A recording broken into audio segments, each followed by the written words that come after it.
Ռիոփենի եթերում Ռենյուզի գլխավոր թողարկումն է բարի երեկո, ամփոփենք օրը, տեսնենք այսօր ինչ կատարվեց երկրում եւ աշխարհում նախամարոտ։ Բրյուսելից Դուշանբե Փաշինյանի հանդիպումները գերվստահ ժպիտներով Ալիևի ու զավեշտալի կատակներով Լուկաշենկոյի հետ։ Փաշինյանն ու Պուտինը տարբեր թվեր են ներկայացրել առևտրաշրջանառության մասին ու փորձել հասկանալ որն է ճիշտ։ Ալիևն ու Պուտինն ի վերջո հանդիպեցին, ինչ է սա նշանակում մեզ համար։ Հայ պատգամավորի որդին զոհվել է ռուս-ուկրաինական պատերազմում։ Գազայում դժոխքն ավարտվեց, Իսրայելը հասցրեց, բայց Նոբելյան մրցանակը Թրամփին չհասավ, ում են այն տվել։ Եվ նորից Նուբարաշենը կրկին մեծ հրդեհ աղտոտված օդ ամբողջ Երևանում։ Սկսենք Դուշանբեից, որտեղ շատ հետաքրքիր իրադարձություններ են եղել, նորից հանդիպել են Փաշինյանն ու Ալիևը ու ըստ ԱՊՀ գլխավոր քարտուղարի ջերմ զրուցել են։ Փաշինյանը ԱՊՀ երկրների ղեկավարների հավաքին մեկնել է Բրյուսելից։ Նիստի ժամանակ էլ համոզվածություն է հայտնել, որ մոտ ապագայում Ալիևի հետ կստորագրեն խաղաղության նախաստորագրված համաձայնագիրը ու կվավերացնեն։ Բացի այդ, Պուտինն ու Փաշինյանը հայ-ռուսական առևտրաշրջանառության մասին տարբեր թվեր են ներկայացրել ու փորձել են հասկանալ ով է ճիշտ։ Ու ինչպես միշտ է լինում, բոլոր այն վայրերում, որտեղ հայտնվում է Ալեքսանդր Լուկաշենկոն, զավեշտալի եւ ուշագրավ պատահարներ եւս գրանցվել են։ Նա կատակել է իրեն հատուկ ոճով, որից տպավորություն է ստեղծվել, թե Լուկաշենկոն ու Ալիևը գրազ են եկել, Փաշինյանը Բրյուսելից իրենց մոտ կգա թե ոչ, բայց շատ չծավալվեմ, Մերի Դանիելյանն է հետևել, տեսնենք ինչ է պատմում ու շարունակենք։ Դուշանբեում համատեղ լուսանկարվելուց հետո ԱՊՀ երկրների ղեկավարները մասնակցել են գագաթնաժողովի խորհրդի նիստին, սկզբում նեղ, ապա ընդլայնված կազմով։ Բրյուսելից Դուշանբե մեկնած Նիկոլ Փաշինյանն իր ելույթում անդրադառնալով Հայաստանի եւ Ադրբեջանի միջև խաղաղության համաձայնագրի նախաստորագրմանը հայտարարել է. այդ գործընթացի համար հիմնարար փաստաթուղթը Ալմա-Աթայի հռչակագիրն է։ Սա նշանակում է, որ երկու երկրներն էլ ճանաչում են, որ Հայաստանի Հանրապետության տարածքը նույնական է Հայկական խորհրդային սոցիալիստական հանրապետության տարածքին, եւ Ադրբեջանի Հանրապետության տարածքը նույնական է Ադրբեջանական խորհրդային սոցիալիստական հանրապետության տարածքին, իսկ այդ տարածքները ներառող սահմաններն անխախտելի են։ Խոսելով թրիփի կարևորության մասին, Փաշինյանն ընդգծել է, որ նախագիծը Հայաստանին հնարավորություն է տալիս ունենալ երկաթուղային եւ այլ տրանսպորտային հաղորդակցություններ ԱՊՀ անդամ պետությունների, այդ թվում Ադրբեջանի հետ։ Սա էական փոփոխություն եւ հանգամանք է, որն անկասկած կնպաստի ԱՊՀ տնտեսական կապերի ամրապնդմանը եւ կազմակերպության արդյունավետության բարձրացմանը։ Նախագիծը նաեւ նոր արտահանման եւ ներմուծման հնարավորություններ է բացում ԱՊՀ երկրների համար։ И импортные возможности для стран СНГ. Նիկոլ Փաշինյանի խոսքով, չնայած արդեն հաստատված խաղաղությանը, Հայաստան-Ադրբեջան օրակարգի հարցերը սպառված չեն։ Нам еще предстоит наладить Մենք դեռ պետք է կարգավորենք փոխադարձ առևտուրը, տնտեսական, քաղաքական, մշակութային կապերը, լուծենք հումանիտար հարցեր, եւ սա հեշտ խնդիր չէ, հաշվի առնելով երկարատև թշնամանքի պատմությունը, բայց հաստատված խաղաղությունը մեզ վստահություն է տալիս, որ հարցերը աստիճանաբար կլուծվեն։ Мир дает нам уверенность в том, что вопросы постепенно будут решены. Իլհամ Ալիևն էլ շնորհակալություն է հայտնել ԱՊՀ պետությունների ղեկավարներին իր բառերով Ադրբեջանի արևելյան Զանգեզուրի շրջանի Լաչին քաղաքի տեխնացությանն իբրև ԱՊՀ մշակութային մայրաքաղաքի աջակցելու համար։ Այս տարվա հունիսին Լաչինում տեղի ունեցավ ԱՊՀ մշակութային մայրաքաղաքի տարվա բացման արարողությունը։ Միջոցառման հյուրերն ականատես եղան Լաչինի սրընթաց վերածննդին, Հայաստանի կողմից 30-ամյա օկուպացիայից ազատագրվելուց հետո։ Մամուլի ասուլիսում ԱՊՀ գլխավոր քարտուղար Սերգեյ Լեբեդևը հայտարարել է, որ Նիկոլ Փաշինյանն ու Իլհամ Ալիևը շատ ջերմ զրույց են ունեցել եւ քննարկել ինչպես առաջ շարժվել խաղաղության եւ անվտանգության ճանապարհով։ Ականատեսների տեսանյութերի համաձայն Փաշինյանը, Ալիևն ու Լուկաշենկոն նաև կարճատև առանձին զրույց են ունեցել։ Ռուսաստանի եւ Հայաստանի միջև առևտրատնտեսական հարաբերություններն են քննարկել երկու երկրների ղեկավարները։ Պուտինը նշել է, որ ԵԱՏՄ-ին մասնակցությունը բացում է շուկաներ երկրների համար եւ ապահովում տնտեսական օգուտներ։ Որպես օրինակ, Դաշնության առաջնորդը նշել է Ռուսաստանի եւ Հայաստանի միջև առևտրի ծավալների աճը, Փաշինյանից խնդրելով առևտրի թվեր ներկայացնել, ապա հակադարձել նրան, թե թվերն ավելի բարձր են։ Հայաստանի հետ ապրանքաշրջանառությունը հիմա որքան է։ Այս տարի արդեն 4 միլիարդ դոլար։ Որքան։ 4 миллиарда. Ոչ, ավելի շատ։ Այս տարի։ В прошлом году Անցյալ տարի եղել է մոտավորապես 9 միլիարդ։ Անցյալ տարի ավելի շատ է եղել, եւ այս տարի էլ ավելի շատ կլինի։ Դա ակնհայտ է։ Երկխոսությունից հետո Հայաստանի էկոնոմիկայի նախարարը շտապեց հրապարակել վիճակագրության կոմիտեի հրապարակած թվերը, կից գրելով, որ Փաշինյանի հնչեցրած տվյալները բացարձակ ճիշտ են։ Ի դեպ, նիստից առաջ իր էքսցենտրիկ վարքով միշտ աչքի ընկնող Բելարուսի նախագահն է կատակել Ալիևի հետ Փաշինյանի Դուշանբե այցի վերաբերյալ։ Իլհամ Հեյդարովիչ, իսկ դուք անհանգստանում եք, որ չի գա։ Ասում էի, չէ, որ Նիկոլ Վովայևիչն առանց մեզ ոչ մի տեղ։ Ոնց չեմ գա, ուր չեմ գա։ Գագաթնաժողովում որոշում է ընդունվել ԱՊՀ+ ձևաչափի ստեղծման մասին, ինչպես նաև ԱՊՀ-ին կից դիտորդի կարգավիճակ տրամադրել Շանհայի համագործակցության կազմակերպությանը։ Մերի Դանիելյան, Reopen Media։ Մինչև այստեղ Փաշինյանի հասնելը Դուշանբեում կայացել է Ռուսաստանի նախագահի ու Ալիևի հանդիպումը, ինչը կարելի ասել առնվազն այս շաբաթվա տարածաշրջանային կարևորագույն իրադարձությունն է, որովհետև ռուս-ադրբեջանական գերլարված ամիսները կարծես մնում են անցյալում։ Նրանք նորից իրար հետ լեզու են գտել ու թվում է ամեն ինչ ավարտվեց։ Ալիևը հանդիպումից առաջ բանտից հանեց Սպուտնիկ Ադրբեջանի տնօրենին, որին ձերբակալել էին, այսինքն փաստացի գերի էին վերցրել Ռուսաստանի հետ հայտնի դիմակայության շրջանակում, երբ Ռուսաստանում հանցագործությունների համար ադրբեջանցիներ էին ձերբակալվել, Ռուսաստանն էլ մի ադրբեջանցու ազատել է, ոչ պաշտոնական գերիների փոխանակություն, մի խոսքով հանդիպումը քաղցր դարձնելու համար։ Գերլարումը, եթե մոռացել եք, տեղի ունեցավ հուլիսին, երբ Ռուսաստանում ձերբակալեցին ադրբեջանական մաֆիայի 5 տասնյակ անդամների, որոնցից 2-ն այդ ընթացքում մահացան, Ալիևը զայրացավ ու 18 ռուսի կալանավորեց, որոնք ծրագրավորող զբոսաշրջիկ ու լրագրողներ էին։ Հետո արդեն սկսվեցին էլ ավելի ուժեղ հարվածներ, Ադրբեջանը նույնիսկ դժգոհեց խորհրդային ժառանգությունից այն դեպքում, երբ Ալիևի գոյությունն ինքնին խորհրդային ժառանգություն է։ Մի խոսքով, ահա թե ինչպես են հաշտվում հետխորհրդային նախագահները։ Այս տարվա հուլիսից ռուս-ադրբեջանական հարաբերություններում լարվածության նոր ալիք բարձրացավ, երբ ռուսաստանցի իրավապահները մի քանի քաղաքում շուրջկալներ իրականացրին մեծածախ առևտրի ձեռներեցության անվան տակ հանդես եկող ադրբեջանական մաֆիայի պարագլուխների ու նրանց մերձավորների նկատմամբ։ Ձերբակալվեց 5 տասնյակ ադրբեջանցի, նրանցից 2-ը ձերբակալման պահին կամ դրանից անմիջապես հետո կասկածելի հանգամանքներում մահացան, ինչը ցասման առիթ տվեց Ադրբեջանում բոլոր մակարդակներով։ Բաքվում ձերբակալեցին ռուս լրագրողների, ապա նաև զբոսաշրջիկների և թմրավաճառության մեղադրանք առաջադրեցին։ Բաքվի նախորդ ցասման առիթը 2024 թվականի դեկտեմբերին ադրբեջանական ինքնաթիռի կործանումն էր, ռուսական դրոնի բեկորի առերևույթ հարվածից։ Այս ամիսներին Պուտինն ու Ալիևը միայն մեկ անգամ են հանդիպել Չինաստանում, օգոստոսի վերջին այն էլ հպանցիկ ձեռքսեղմումով։ Դուշանբեում կայացած հանդիպմանը Պուտինն առաջին անգամ հրապարակավ վերահաստատեց իր ցավակցությունը եւ խոստացավ, որ ռուսական կողմը փոխհատուցում կտրամադրի եւ պատասխանատուների գործողություններին իրավական գնահատական կտա։ Կրեմլի ղեկավարը նաեւ ակնարկեց, որ իր հետ գժտվելն օգտակար չէ Բաքվի համար։ Մեր փոխադարձ շահերը շատ ոլորտներում համընկնում են եւ շատ մոտ են։ Ձեր վաստակը պետությունների միջև մարդասիրական կապերի զարգացման գործում անգնահատելի է։ Ռուսաստանն անելու է ամեն հնարավորը, որպեսզի Ադրբեջանի հետ հարաբերությունների զարգացման դինամիկան պահպանվի։ Իլհամ Ալիևը մի քանի անգամ շնորհակալություն հայտնեց Պուտինին, նշելով, որ չի կասկածում հետաքննության օբյեկտիվությանը։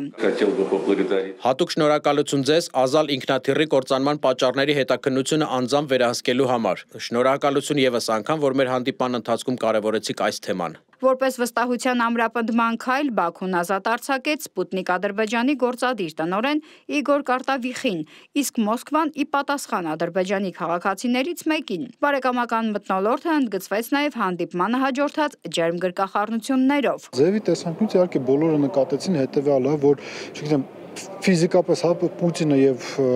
Ալիևը շփվեցին երկարատև դադարից հետո, բայց բովանդակային տեսանկյունից տեսեք այն խորքային խնդիրները, որոնք առաջացել են Ադրբեջանի եւ Ռուսաստանի հարաբերությունում,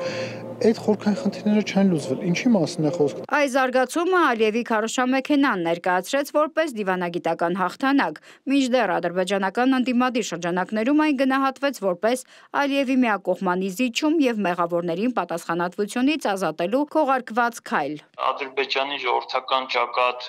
կուսակցության ընդդիմադիր կուսակցության ղեկավար Ալի Քերիմլին բավականին սուր քննադատության էր ենթարկել Ալիևին, նշելով, որ Ալիևը միակողմանի զիջման է գնացել, որ Պուտինը որևէ նոր բան չի ասել, նույն հերքումը եւ նույն այսպես կիսատ ներողություններ, ինչ որ նախորդի վեր ասել, հետեւաբար ըստ Քերիմլի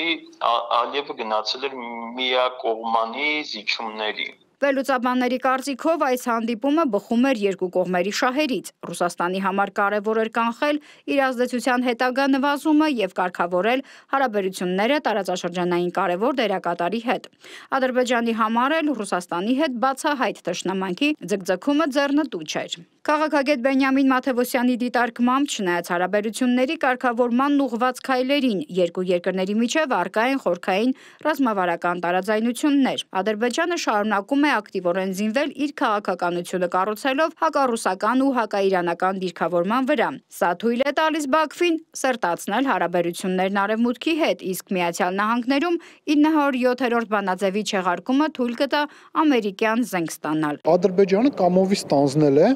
Թնդանոթի մսի մատակարարը, որով պետք է գլոբալիստները միասնական արևմուտքը լավ այսպես ձևակերպեն, գործողություններ իրականացնեն Ռուսաստանի եւ Իրանի դեմ։ Ալիևը այդ մոտեցումից չի հրաժարվել։ Քաղաքագետի դիտարկմամբ ռուս-ադրբեջանական առճակատումը որոշակի ժամանակով հետաձգվում է, բայց այն անխուսափելի է։ Արձանագրենք հետևն, որ նախադեպը արդեն կա։ Ու մենք տեսել ենք, որ կողմերը մեղմ ասած միմյանց նկատմամբ ունեն որոշակի խնդիրներ, իրենք նաև այսպես ասած մուսկուլների ցուցադրություն կազմակերպեցին, ամեն մեկը իր հնարավորությունների չափով այդ ամենը իրականացրեց։ Արա Պողոսյանի խոսքով, Տաջիկստանում Իլհամ Ալիևի ժպիտները պայմանավորված էին նաև ներքաղաքական շահով, լեգիտիմության պահպանումով, իսկ շատ վերլուծաբանների կարծիքով անկախ այս հանդիպումից Ռուսաստանի վերնախավում Ալիևին այլևս չեն վստահում։ Նարինե Ղուկասյան, Էդգար Գուլոյան, Open Media։ Այս բոլոր զարգացումները տարածաշրջանում ռուս-թուրքական, ռուս-արևմտյան դիմակայության դրսևորումներ են։ Ալիևը Ռուսաստանի հետ երբեք չէր կարողանա այսպես խոսել, Վլադիմիր Պուտինից ներողություն կորզել։ Իդեպ Պուտինին սա ընդհանրապես հատուկ չէ, քաղաքական հարցերում անձնական չգիտեմ, բայց փաստ է, որ Ալիևն, ինչպես ասում են, այնքան կա, որ ամիսներ շարունակ կարողանում է Ռուսաստանի հետ այսպես վարվել։ Ու վերջում ամեն ինչ հարթել։ Դեռ իհարկե կտեսնենք այս կարգավորումն իրական է թե ոչ այնքան, բայց Ալիևի կշիռը միևնույնն է շատ է մեծացել, իսկ ինչն է փոխվել, իհարկե տարածաշրջանի ստատուս քվոն, Արցախը։ Շատ խորհրդանշական է ահա այս նկարը։ 23 թվականի սեպտեմբեր հայերը Արցախից հեռանում են, որ չսպանվեն բառի բուն իմաստով մեծից փոքր, որ ողջ մնան Վլադիմիր Պուտինի արդեն գունատ պաստառի տակ։ Ի վերջո չէ, որ ռուս խաղաղապահներն էին այնտեղ, Ալիևը կարողացավ հասնել սրան, ընթացքում էլ ռուս խաղաղապահներ սպանվեցին, բայց ոչինչ իր հետ տեղի չունեցավ, ռուսները ներեցին, հետևաբար սա էլ կներեն։ Այսպես էր Ալիևը մտածում 2 տարի առաջ, դրա համար էլ եղավ հուլիսյան աննախադեպ հակառուսական հանդգնությունների շարանը։ Եվ այո, Ալիևը ճիշտ էր, ի վերջո հաշտվեցին։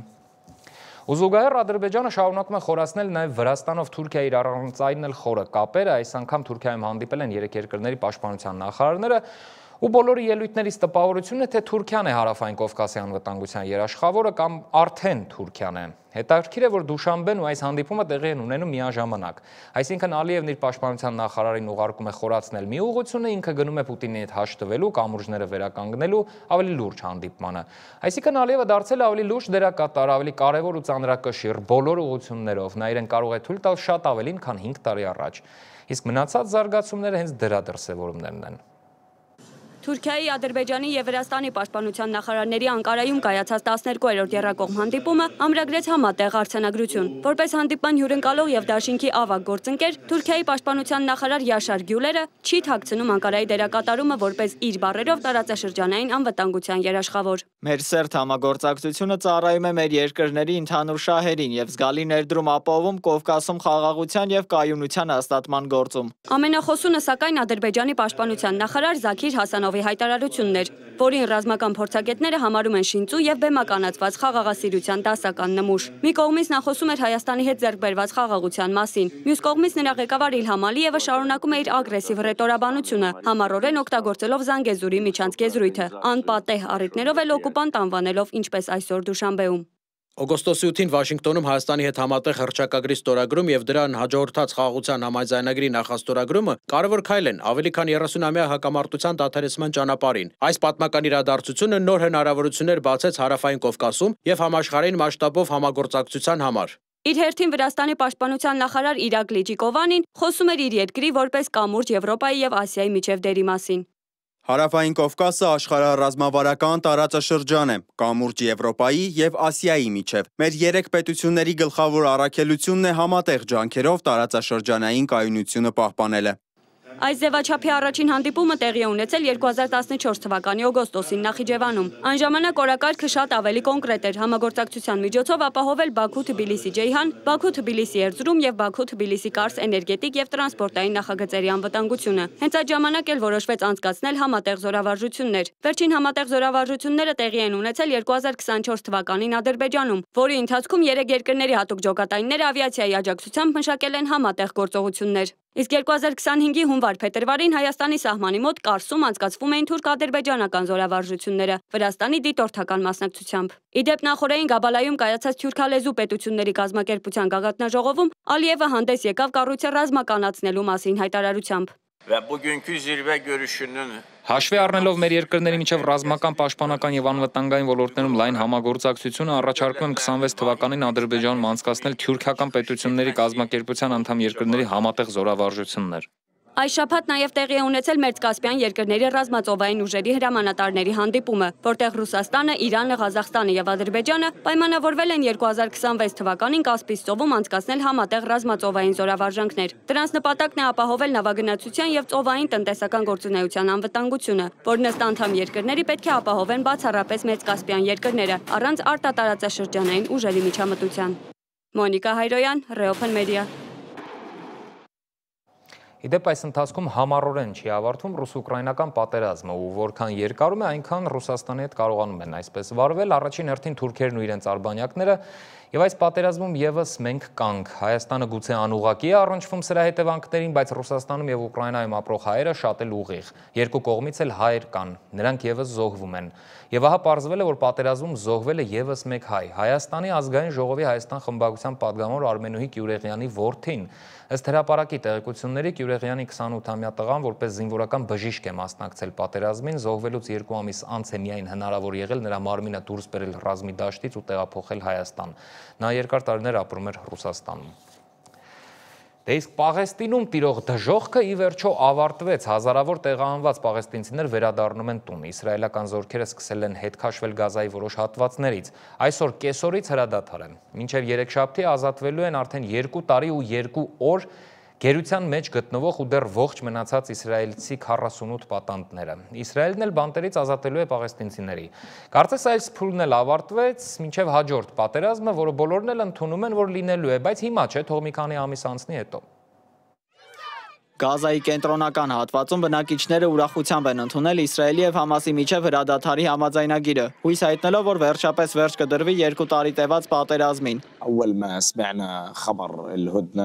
Հենց որ լսեցինք հաշտության եւ զինադադարի մասին լուրը շատ ուրախացանք եւ պատրաստվեցինք վերադառնալ Գազա, մեր տները։ Իհարկե տները այլևս չկան, դրանք ավերված են, բայց մենք ուրախ ենք պարզապես վերադառնալ այն վայրը, որտեղ եղել են մեր տները, նույնիսկ եթե այնտեղ արդեն ավերակներ են։ Դա մեծ ուրախություն է։ 2 տարի շարունակ մենք տառապել ենք մի տեղից մյուսը տեղափոխվելով։ Իսրայելում էլ պատանդների ընտանիքի անդամները անհամբեր սպասում են իրենց հարազատների ազատությանը, լի հույսով, որ զինադադարի համաձայնագիրն իրականություն կդառնա։ Գվար բիդյուկ շնատայում Արդեն ճիշտ 2 տարի է անցել, նա շատ է տառապում։ Հուսով ենք, որ նա կվերադառնա առողջ եւ անվնաս։ Մենք ցանկանում ենք, որ Աստծո օգնությամբ առաջիկա 2-3 օրվա ընթացքում տեսնենք նրան, ուրախանանք ամբողջ ընտանիքով։ Իսկապես հուսով ենք, որ ոչ միայն նա, այլև բոլորը վերադառնան առողջ եւ անվնաս։ Մենք իսկապես անհամբեր սպասում ենք նրանց։ Համասը հայտարարել է, որ առաջիկա օրերը կդառնան Իսրայելի վստահելիության իրական փորձություն։ Եգիպտոսի Շարմ el-Շեյխում օրեր տևած բանակցությունների արդյունքում երկու կողմերի միջև ձեռք բերված զինադադարի համաձայնագրի կատարման համատեքստում։ Այսօր մենք հայտարարում ենք, որ հասել ենք համաձայնության վերջ դնելու մեր ժողովրդի դեմ պատերազմին եւ ագրեսիային, սկսելու մշտական հաշտություն, օկուպացիոն ուժերի դուրսբերում, օգնության մուտք, Ռաֆահի անցակետի բացում երկու ուղղություններով եւ գերիների փոխանակում։ Իսրայելի վարչապետ Բենյամին Նեթանյահուն ընդգծել է համաձայնագրի կարևորությունը, առանձնատուկ նշելով ռազմական նպատակներին հասնելու գերակայությունը, մինչդեռ գրեթե ամբողջ աշխարհը հիմնականում շեշտում էր հումանիտար աղետի հաղթահարման եւ ճգնաժամի լուծման անհրաժեշտությունը։ Մենք կանգնած ենք կարևոր զարգացման առջև։ Վերջին 2 տարիների ընթացքում մենք պայքարել ենք մեր պատերազմական նպատակներին հասնելու համար եւ առանցքայիններից մեկը եղել է պատանդների վերադարձը։ Բոլորին եւ կենթանի եւ մահացած։ Մենք շուտով կհասնենք այդ նպատակին, ինչը հնարավոր չէր լինի առանց նախագահ Թրամփի եւ նրա թիմի Սթիվ Ուիթքոֆի եւ Ջարեդ Քուշների բացառիկ օգնության։ Դոնալդ Թրամփը պատասխանելով լրագրողների Գազայի բնակիչների բռնի տեղահանման ծրագրի մասին հարցին, հերքել է նման մտադրությունները եւ գոհունակություն է հայտնել ձեռք բերված արդյունքների կապակցությամբ։ Ոչ ոքի չի պարտադրվելու լքել իր տունը, ընդհակառակը սա հիանալի ծրագիր է խաղաղության հասնելու համար։ Այս ծրագիրը ստացել է բոլորի աջակցությունը, ինչպես ասացի, այժմ շատ ու շատ երկրներում մարդիկ պարում են փողոցներում։ Դա զարմանալի է, ես երբեք նման բան չեմ տեսել։ Ոչ, մենք ընդհանրապես չենք ծրագրում դա անել։ Համաձայնագրի շրջանակում կազատվեն 250 ցմահ դատապարտված եւ 1700 կալանավորված պաղեստինցիներ, ձերբակալված 2023 թվականի հոկտեմբերի 7-ից հետո։ Ընդ որում Համասի ղեկավարը հայտնել է միջնորդներից եւ Միացյալ Նահանգներից ստացած երաշխիքների մասին, հաստատելով պատերազմի ամբողջական ավարտը։ Զինադադարի առաջին փուլում Իսրայելի զորքերը դուրս կբերվեն Գազայի խիտ բնակեցված տարածքներից, սակայն Իսրայելը առանց ՖԱՏ առաջնորդ Մարվան Բարգութիի ազատելու մտադրության կպահպանի վերահսկողությունը Գազայի տարածքի 53%-ի նկատմամբ։ Դավիթ Գենջոյան, Ռիոփն մեդիա։ Ու չնայած Թրամփի համար սա 8-րդ խաղաղությունն էր, որ ինքը ապահովեց, հիշեցնեմ, մենք 5-րդն էինք այդ ցուցակում, ու Ալիևը առաջարկել էր Փաշինյանի հետ երկու երկրի անունից առաջադրել Թրամփին խաղաղության Նոբելյան մրցանակի, Իսրայելն էլ հասցրեց հաշտություն կնքել մինչև մրցանակակրի անունը հայտնի կդառնար, միևնույն է Թրամփին այն չհասավ։ Այսօր վերջապես իմացանք Բաղդալի մրցանակը Թրամփի ձեռքից տարել է Վենեսուելայի ընդդիմության առաջնորդը, իսկ թե ով է նա, հիմա կտեսնենք։ The Nobel Peace Prize for 2025 2025 թվականի խաղաղության Նոբելյան մրցանակը բաժին է ընկնում խաղաղության քաջ եւ նվիրյալ մարտիկին, մի կնոջ, որը շարունակում է վառ պահել ժողովրդավարության ոցը տարածվող մթության մեջ։ Նորվեգիայի Նոբելյան կոմիտեն որոշել է 2025 թվականի խաղաղության Նոբելյան մրցանակը շնորհել Մարիա Կորինա Մաչադոին։ Նախկին պատգամավոր 58-ամյա արդյունաբերական ինժեներ Մարիա Կորինա Մաչադոն դարձավ Նիկոլաս Մադուրոյի ռեժիմի դեմ պայքարի խորհրդանիշը։ Չնայած 15 տարով պետական պաշտոն զբաղեցնելու իշխանությունների սահմանած արգելքին, նա ճնշող մեծամասնությամբ հաղթեց ընդդիմության 2023 թվականի նախնական ընտրություններում, քաղաքացիներին մոբիլիզացնելով նոր Վենեսուելա կառուցելու հույսով։ Հենց հիմա մենք պետք է սկսենք կառուցել այն տունը, որը տեղափոխվելու են 2024 թվականի նախագահական ընտրություններում հաղթելուց հետո։ 2024 թվականի հուլիսին կայացած ընտրություններից հետո, երբ ընտրական հանձնաժողովը հաղթող ճանաչեց Մադուրոյին 52% ձայներով, Մաչադոն ներկայացրեց բոլորովին այլ իրականություն, հիմնված ընդդիմության սեփական հաշվարկի վրա, 70% Էդմոնդո Գոնսալեսին, 30%-ը Մադուրոյին։ Այս հայտարարությանը հաջորդեցին զանգվածային բողոքի ակցիաներ եւ իշխանությունների կոշտ պատասխանը, ավելի քան 2000 մարդ ձերբակալվեց, իսկ Մաչադոյի եւ ընտրության առաջնորդներից Էդմոնդո Գոնսալեսի դեմ քրեական հետաքննություններ սկսվեցին։ Ձեզնից ոմանք մեկնաբանություններ էին արել իմ իրավիճակի մասին։ Կարծում եմ բոլորը հասկանում են այն։ Ես որոշել եմ մնալ Վենեսուելայում եւ պայքարի մեջ լինել այստեղից։ Այսօր, երբ Գոնսալեսը գտնվում է արտասահմանում, Մարիա Մաչադոն գիտակցելով բոլոր ռիսկերը շարունակում է պայքարել Վենեսուելայից։ Խաղաղության Նոբելյան մրցանակի համար առաջադրվել էր 338 թեկնածու։ Նորվեգական Նոբելյան կոմիտեն բաղկացած է 5 անհատներից, որոնց նշանակում է Նորվեգիայի խորհրդարանը եւ որոնք առաջադրվում են նորվեգական քաղաքական կուսակցություններից։ Մենք ստանում ենք բազմաթիվ առաջադրումներ, դրանք մաղում ենք, Նոբելյան կոմիտեին ներկայացնում ենք առաջադրումների երկար ցուցակը։ Նրանք առանձնացնում են կարճ ցուցակ։ Այնուհետև որպես կոմիտեի քարտուղար ես պատասխանատու եմ կարճ ցուցակում ընդգրկված թեկնածուների խնդիրների վերաբերյալ փորձագիտական վերլուծություններ հայցելու համար։ Խաղաղության Նոբելյան մրցանակը շնորհվում է 1901 թվականից ի վեր այն մարդկանց, որոնք համապատասխանում են շվեդ արդյունաբերող Ալֆրեդ Նոբելի 1895 թվականի կտակում նշված նկարագրությանը։ Այնտեղ ասվում է, որ մրցանակը պետք է տրվի այն անձին, որն արել է ամենաշատը կամ լավագույնը նպաստելու ազգերի միջև բարեկամությանը, մշտական բանակների վերացմանը կամ կրճատմանը եւ խաղաղության կոնգրեսների հիմնադրմանն ու առաջխաղացմանը։ Առաջադրման իրավունք ունեցող մարդկանց երկու ամենամեծ կատեգորիաներն են նախ ակադեմիկոսները, ինչը նշանակում է բոլոր պրոֆեսորները եւ դոցենտները, նույնիսկ թոշակառու պրոֆեսորները։ Երկրորդ ամենամեծ կատեգորիայում են ազգային ժողովների եւ կառավարությունների բոլոր գործող անդամները աշխարհի ցանկացած կետում։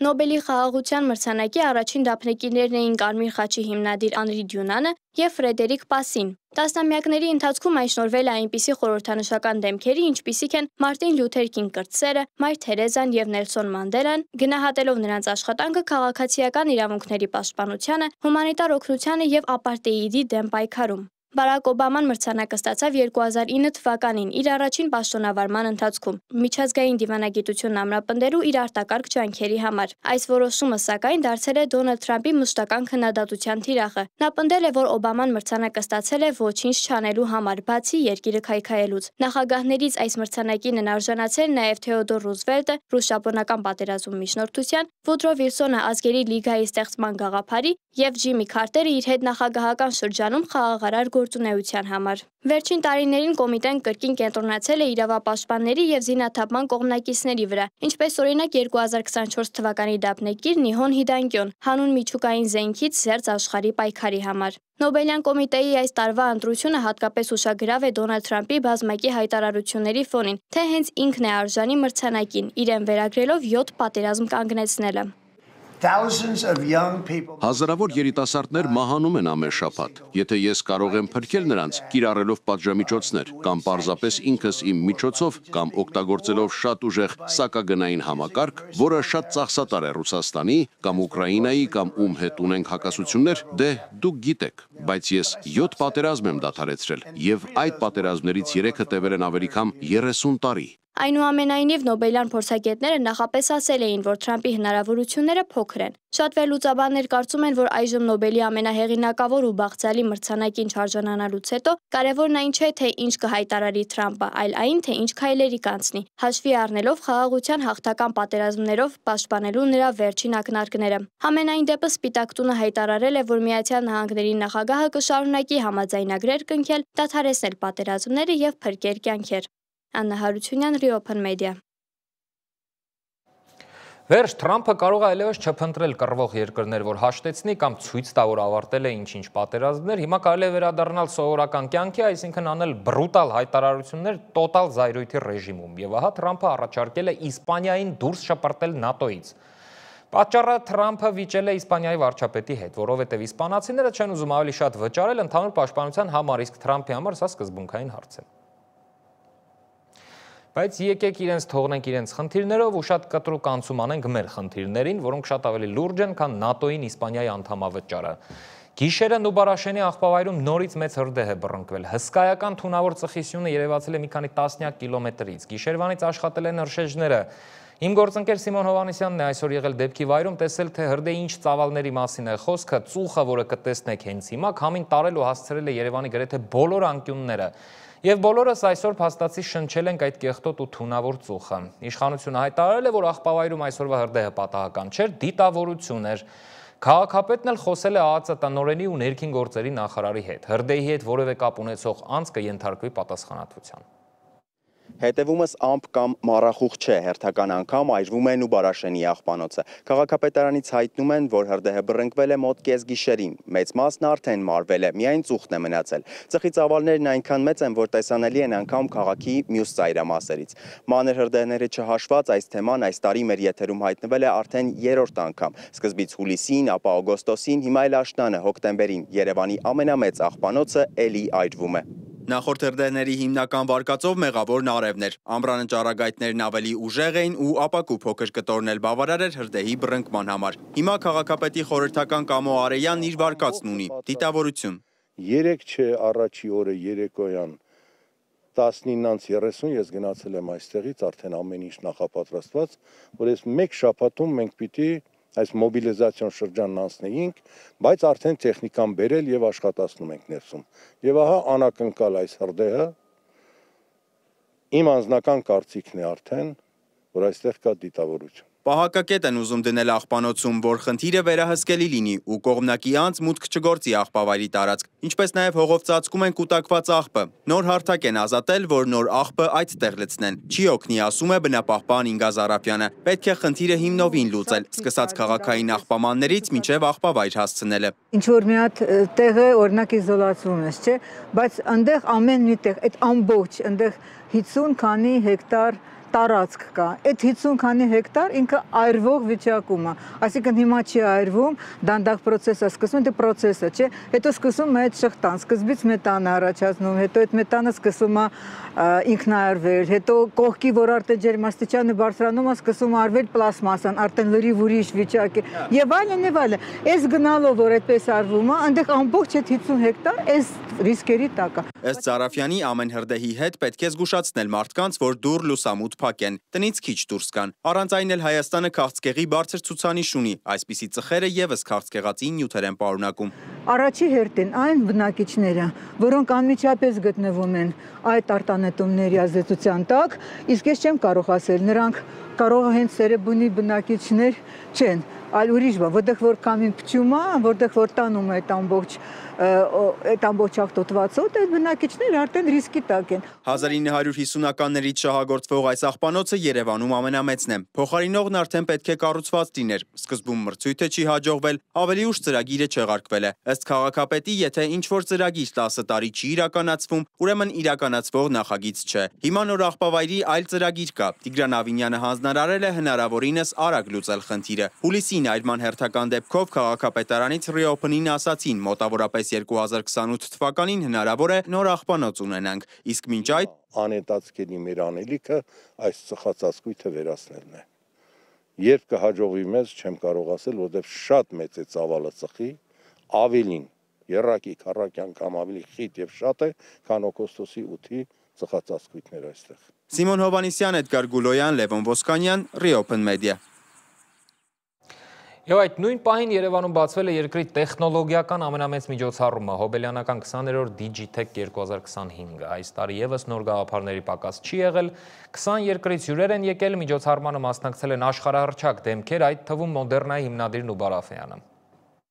Գիտեք, թե ինչն է միավորում ավելի քան 130 հայկական ՏՏ նախաձեռնությունների, նրանք բոլորը իրենց առաջին քայլերը արել են այստեղ, Digitech-ի տաղավարներում։ Digitech-ը վայր է, որտեղ գաղափարը դառնում է բիզնես։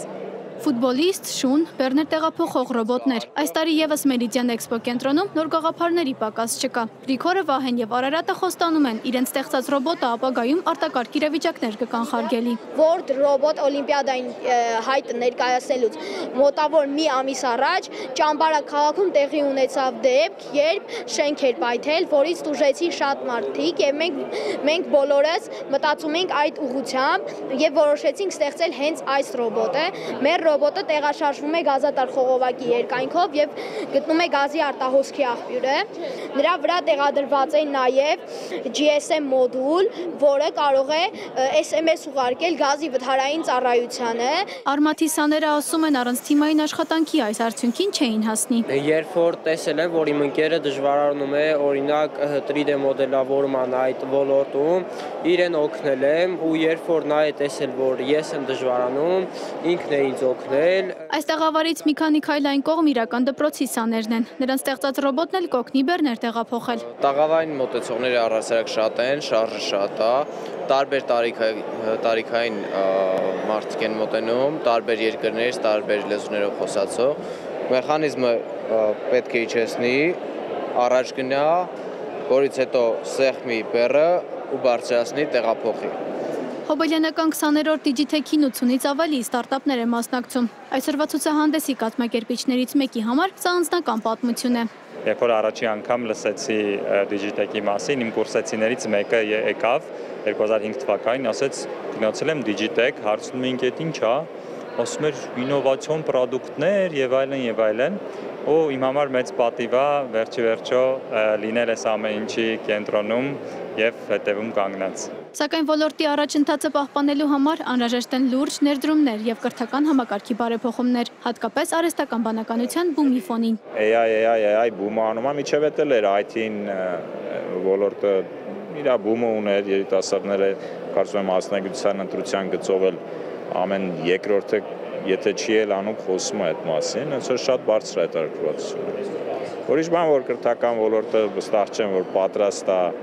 այդ հետաքրքրությունները վերածել իրական մասնագիտությունների։ Այսպիսով Digitech-ը ցույց է տալիս ոչ միայն հայկական ՏՏ հաջողությունները, այլև նրա մարտահրավերները։ Ոգեշնչող գաղափարները եւ երիտասարդների անսպառ էնտուզիազմը պետք է հանդիպեն կրթական համակարգի ու պետության իրական աջակցությանը։ Միայն այդ դեպքում այսօրվա դպրոցականի պատրաստած ռոբոտը վաղը կդառնա համաշխարհային շուկայում ամենապահանջված պրոդուկտը։ Անի Հովհաննիսյան, Ստեփան Տիգրանյան, Reopen Media։ Եվ վերջում այսօր հոգեկան առողջության միջազգային օրն է։ Բոլորիդ մաղթում եմ անփորձանք շաբաթ կիրակի հոգեկան ու հոգևոր առողջություն ցտեսություն։